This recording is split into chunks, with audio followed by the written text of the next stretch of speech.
I think it's her father. Yeah, why can't they find her pops, man? Because he's probably dead. I'm telling you, the dad's a red herring. It's Billy. One of the reasons why I love the Scream films is their use of red herrings, not you. Now, what is a red herring, you might be asking? Well, my dear beautiful viewer, a red herring is, as defined by Oxford Languages, a clue or a piece of information that is, or is intended to be, misleading or distracting. It's basically lying, but artsy. The two aspects of a red herring are to mislead or to distract, as I've just said. And when talking about whodunit stories, these aspects are integral in creating suspense, and if we pair that up with horror, it can also produce the fear of the unknown. Wes Craven and Kevin Williamson employ the use of red herrings in Scream to point out the fact that Everybody's a suspect! for the purposes of this video, I will only be focusing on the first Scream film, as I do believe it mastered the art of a red herring. But Screams 2, 3, and 4 could also be dissected. Scream 4 would probably be the second best instance of this, given that in Scream 2 and 3 there were loads of script rewrites. So sometimes a character that was supposed to be the killer originally unintentionally got turned into a red herring, which is what happened with Hallie and Angelina respectively. Before I continue, I want to mention a video essay titled Scream Manipulating Expectations. It covers the concepts of foreshadowing and red herrings in the film. Some of the ideas I will mention here were also mentioned in that video, so you will see an indication on the screen when I'm paraphrasing that video and its author. Watching Scream with the idea that everybody is a suspect makes the experience so much better, because you start to notice certain details that you may have missed before. I don't believe we actually miss these. I think we subconsciously adopt them while watching, thus enhancing the horror or the suspense of the film. Noticing these little details afterwards just makes you appreciate the film even more. In the aforementioned video, the author mentions 4 different ways that a red herring can be introduced. First, similar shots, with the example being the choice of Ghostface's and Sheriff Burke's respective footwear. The 2 shots here serve 2 purposes. The first is starting or ending a sequence. Seeing Ghostface's shoes indicates the beginning of another attack, while seeing Sheriff Burke's shoes while he puts out his cigarette marks the end of that sequence. That is their more obvious and main purpose. On the other hand, they're also there to make us go, oh wait, we've already seen a similar shot. Ghostface and Sheriff Burke have the same shoes. But subconsciously, of course. Second, music and acting cues. I'm grouping these 2 together because of this scene between Gale and Dewey. You're not scared, are you? All right. The music indicates something scary might happen. David Arquette's acting indicates a sinister side to Dewey. Is the scene playful or real? Number 3, dialogue, of course, which is a very important tool, and there are too many examples to mention only one. Last thing that's mentioned in the original video is color use in costume design. Particularly, let's take a look at the scene by the fountain. Out of the 5 characters, Sydney, Randy, and Tatum have their designated color palettes that are on display here, which they also wear throughout most of the movie. Sydney wears blues, Tatum wears yellows and reds, while Randy is in green. On the other hand, Billy and Stu are matching almost exactly with their outfits and their color palettes, while lacking individuality in their styles, linking them immediately. The costume designers are winking at the audience, especially if we focus on Billy and Stu's choices of footwear. Now, to these 4, I would like to add the logic of time and space. That sounds a little pretentious, but it will make sense once we go over the characters. Speaking of, let's do that right away. I will be talking about 4 characters in particular: Tatum, Randy, Gale, and Dewey. Sydney's father, Neil Prescott, is also a red herring, one pointed out by the characters themselves, so I won't be discussing him. Throughout the film, we got hints of Billy and Stu being the killers, but in that case, they're not really red herrings, they are clues, foreshadowings. I want to focus on the instances in the film that make us question the innocence of the 4 aforementioned characters. Tatum is probably my favorite character out of all of Ghostface's victims. She's strong-willed, cool, a good friend to Sydney, but not a yes woman to her. Her brother-sister dynamic with Dewey is so fun, much better than some other siblings in the series. Actually, their dynamic reminds me of Lucas and Erica's dynamic in Stranger Things, but I digress. Out of the 4 characters I will be talking about, Tatum is the only one that was killed by Ghostface in the first film. Interestingly enough, she's the only one that refers to the killer as Ghostface. No, please don't kill me, Mr. Ghostface. I want to be in the sequel. She's that iconic.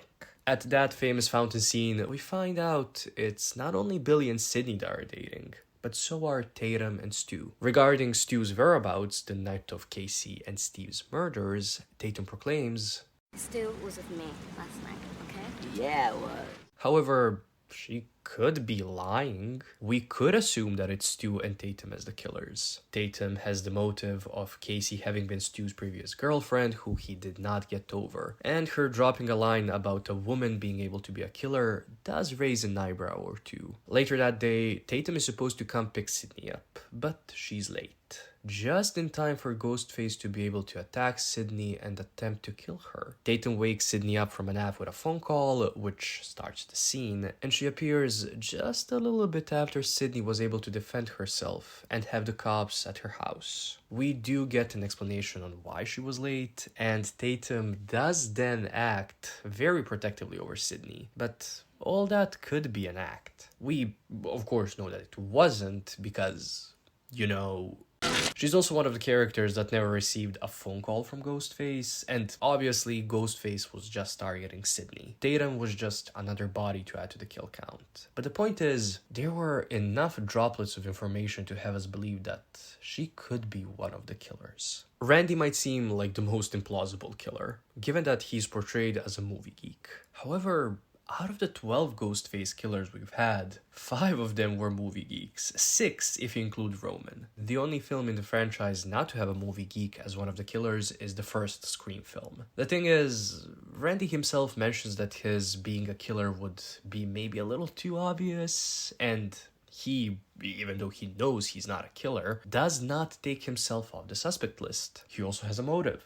He has a crush on Sydney, but she does not see him as a possible romantic partner. For so long in the US, there has been this idea that it's the media messing kids up and making them do violent acts, which is why Randy is a red herring. The weakest of the bunch, but one nonetheless. During the opening scene, we see the killer taunt Casey with horror film related questions and trivia. Learning that Randy is a movie geek obviously sets off the alarms in our head. The most obvious thing is probably the answer to the problem. Due to Randy's position as the movie geek archetype, he is at the same time the most obvious suspect, but also the least likely killer. Gale is an interesting case. She, much like Tatum, happens to conveniently be in the right place at the right time, right after the killer escapes. She also never received a call from the killer. She's a journalist that would do anything to stay in the spotlight, and she seems a little too invested in the case of the murder of Sydney's mother, and the murder of the teenagers in Woodsboro, and in general in Sydney. Along with this, she seduces Dewey to get information from him, which we could see as her trying to gauge where the police is at, if they're on her trail, for example. In the aforementioned scene of Dewey asking Gale to go alone with him when there's an unknown killer on the loose, Gale does not hesitate to go with Dewey. We might assume that she's not scared to go with him because she knows that there's no danger in him, because she's the killer. Like some villains, she also has a sort of a henchman in Kenny, who we could assume gets his hands dirty while she writes her book and plans out the killings. Dewey is maybe one of the most infamous red herrings in the Scream franchise. There is a very popular fan theory that Dewey was actually the mastermind behind the killings in the original trilogy. Honestly, I can kinda see it. Why have the killer seduce a police officer to get information when the killer could simply be a police officer? There was already a red herring in Sheriff Burke. His accomplice could have been Dewey. Dewey's red herringness, that's not a word, develops better throughout the first 3 films. The man narrowly escapes death 3 times, and in every film, it's pointed out that the killers could orchestrate an attack on one another to make everyone believe that they're innocent. Getting wounded, but of course escaping death. which is what happens with Dewey. The theory behind Dewey being the mastermind of the whole operation actually comes from Wes Craven's incredible talent to make us believe that, and I'm gonna say this for the last time in the video, everybody is a suspect. My favorite scene that frames Dewey as the possible killer is...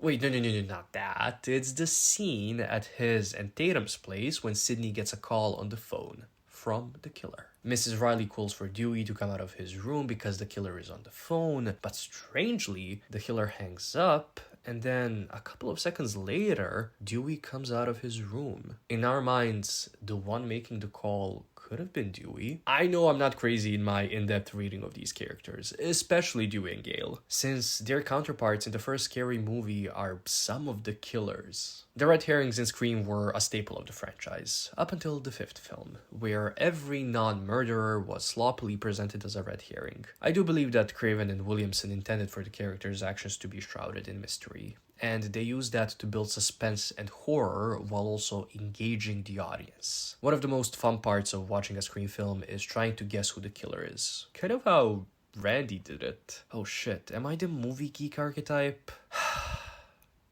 I guess I'm dying in the sequel. Thank you for watching this video. If you enjoyed it, please do give it a like, share, subscribe, and maybe leave a comment down below. Thank you for watching.